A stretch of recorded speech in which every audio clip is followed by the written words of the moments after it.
guys, we are already in 7th algorithm of X17. So let's look at the 7th one. This is Luffa, and let's look at its test bench and its simulation results.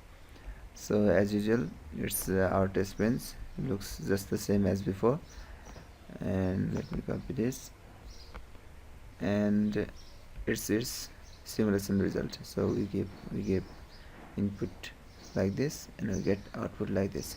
So let's check it. So I've already copied.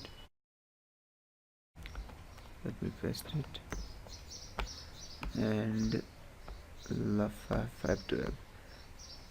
All the values are in 512 bits, so we have to get the output in 512 bits, and so we should get E18B082, and that's what we get here. So if we give the new input, suppose like this, and paste it, we should get 9DC06AC, and that's what we get here. So our output is correct. Thank you guys.